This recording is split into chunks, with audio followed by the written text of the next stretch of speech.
So we just used the distance formula in that board work, and we ask, where does that formula come from? Well, it comes from the Pythagorean theorem.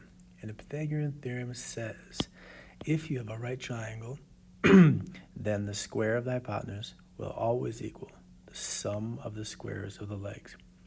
The hypotenuse is always the longest side, and it's always opposite the right angle. And when you square the hypotenuse, in this case c squared, it will exactly equal a squared plus b squared, where a and b are the other two sides. But why does that work? So let's see if we can run through just one particular proof of the Pythagorean theorem. Let's suppose you are given any right triangle whose legs are a, b, and hypotenuse c. Then we can rotate that shape 3 times, 90 degrees each time. First we'll rotate it and map onto this one, and then rotate it another 90 degrees, and again.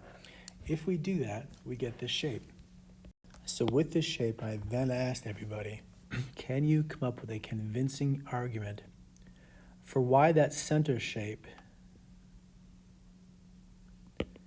which is a rhombus because all 4 sides are congruent, length c, is actually a square? So how could we prove that this rhombus in the inside is a square? Well, we knew that the 3 angles of this red triangle add up to 180.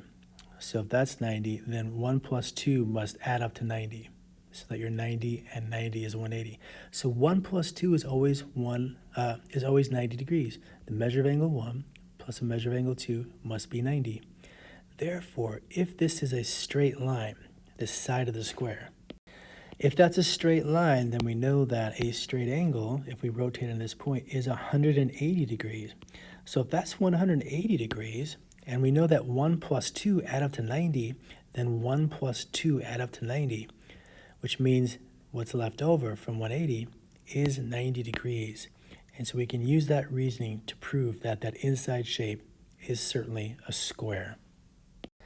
Then I asked all the groups to find the area of this whole shape. What is the area of this whole shape? Some groups, to find the area of that whole shape, they treated that whole shape as one big square. And they said if this is B and A, then that side length is B plus A. And this length is A plus B. So the side lengths were A plus B, so the area is side times side, which we practiced in the board work, is A squared plus 2AB plus B squared. There was at least one group, though, that said that they were going to find the area of this shape by finding the shape of that middle square, which is C by C. And then if we already have the square, all that's left are the 4 triangles, the pink one and the 3 blue ones. So the area of that square was C times C. And the 4 triangles have an area of 4 times the area of a triangle, base times height divided by 2. So base times height, AB over 2. So the inner square plus 4 triangles is C squared plus 4 of these. And 4 times AB over 2 is 4AB over 2, and 4 divided by 2 is 2AB. So finding the area of this shape could have been done 2 different ways. One big square, and that's the area, or the inside square plus the 4 triangles, and we get this expression. They are both expressions that represent the area of this whole shape. Therefore, they must be equal to each other. And if A squared plus 2AB plus B squared must be equal to C squared plus 2AB, notice this one is on the left side, and this one is on the right side, then, wow, it almost looks like we have the Pythagorean theorem right there. Pythagorean theorem says the sum of the squares of the legs equals the square of the hypotenuse, and we can just subtract 2AB from both sides of the equation, and what we have left is that the square of the hypotenuse is equal to the sum of the squares of the legs.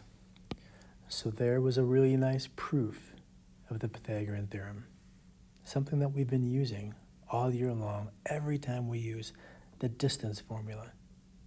All right, let's talk about this thing called Pythagorean triples.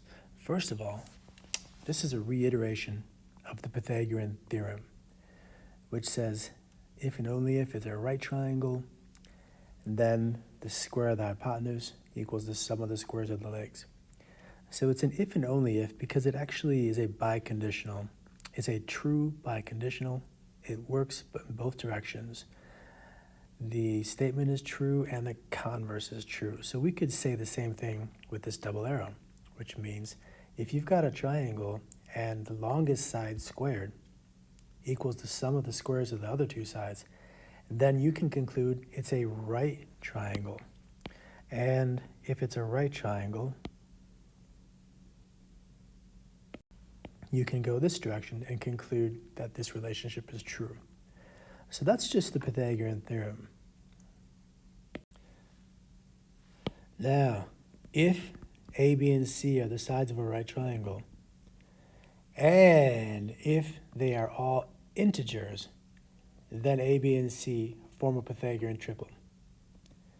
Integers are whole numbers, in this case for triangles, which will have no fractions and no decimals. They will be whole numbers.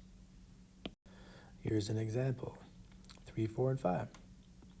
We know this is a Pythagorean triple because 5 squared is equal to 3 squared plus 4 squared. Keep in mind, you always have to put the longest side, the biggest number, all by itself, because all by itself, it's equal to the other two combined. This is a Pythagorean triple because they're the sides of a right triangle, which means they satisfy a squared plus b squared equals c squared, and they are whole numbers. All right, how about another example? What about the numbers 8, 7, and 15? Is this a Pythagorean triple? When you check if it's a Pythagorean triple, make sure you put the biggest number all by itself. That's your C value. So is 17 squared the same thing as 8 squared plus 15 squared? We have that, and that sum is 289, so the answer is yes. This is a Pythagorean triple because they satisfy the Pythagorean theorem and they are whole numbers. How about this problem? These are three sides of a right triangle. Are those three numbers a Pythagorean triple? Well, in this case, first we're going to have to find x. Remember, opposite the right angle is c, that biggest number that will always be the one that's by itself, whereas the other two numbers go together. All right, so c squared equals a squared plus b squared. Now we can solve for x. All right, then subtract 49 from the right side and subtract 49 from the left side. Oops.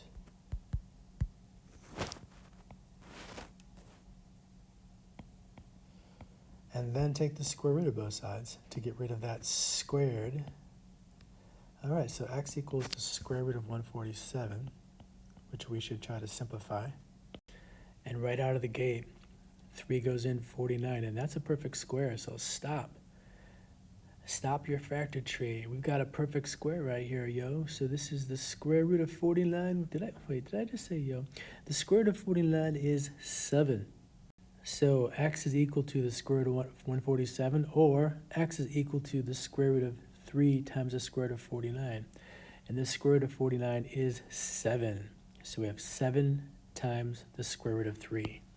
We like to put the number in front of the square root sign. Square root of 3 stays. The square root of 49 is 7.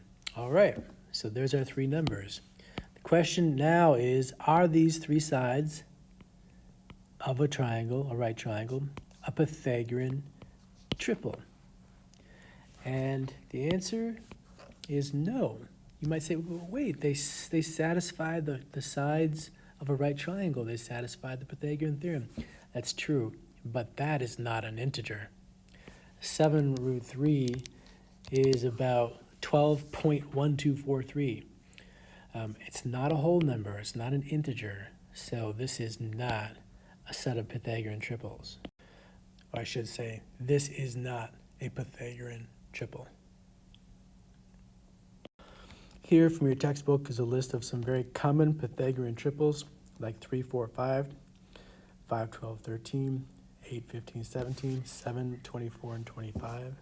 And for any of these, you can multiply those values times any number, and the resulting triple will be a Pythagorean triple.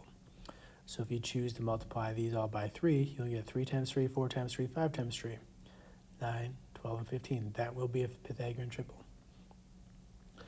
The textbook says it might be helpful to memorize the basic ones, these 4. You should definitely memorize 3, 4, 5, and maybe 5, 12, 13. But these aren't really, you're never expected to know these for any kind of standardized tests. All right, I encourage you to read examples 1 through 4 in section 9.1 of your textbook.